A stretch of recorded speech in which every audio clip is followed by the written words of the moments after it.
کب روئے تھے آخری دفعہ آپ؟ میں تھوڑی دیر پہلے، ہاں، جب میں اس لڑکی کی بات کر رہا تھا تو میں رویا ہوں، اور بہت روتا ہوں میں، بہت زیادہ پریشانی میں نہیں روتا ہوں، اور بہت زیادہ دکھ میں بھی نہیں روتا ہوں، لیکن کچھ پتہ نہیں ایسے لمحے ہوتے ہیں، شاید بہت زیادہ خوشی کے بھی ہوتے ہیں، کامیابی کے بھی ہوتے ہیں، اور ملنے کے بھی ہوتے ہیں، یاد کرنے کے بھی ہوتے ہیں، پھر روتا ہوں میں۔ ظفر بھائی، آج ہم جس جگہ بیٹھے ہیں وہ بھی ایک کہانی ہے۔ ہاں، مجھے بہت ایسا لگ رہا ہے کہ بس جیسے اصل میں انسان کو وہاں بیٹھنا چاہیے جہاں تھوڑا انسان کو اپنا آپ تھوڑا سا وہ کبھی کبھی انٹرویو کے وقت میں ذرا بڑا لگنے لگے، بولتے وقت ذرا کانفیڈنس آئے۔ بھگت سنگھ کے گھر میں بیٹھ کے مطلب میں اگر اپنے بارے میں بات کروں تو وہ بات بہت چھوٹی ہو جاتی ہے، کیونکہ یہ بہت بڑے لوگ ہیں، بہت بڑے لوگ ہیں جو جنہوں نے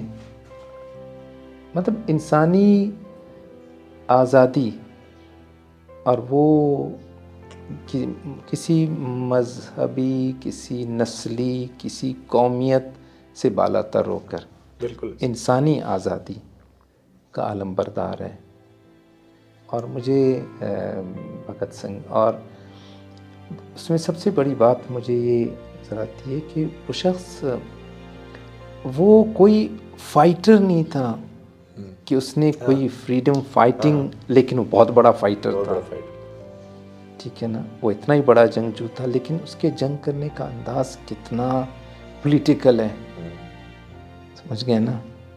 کتنا پولیٹیکل انداز ہے۔ اس نے اصل میں آپ کے یہاں جو بھی اس ایسی لڑائی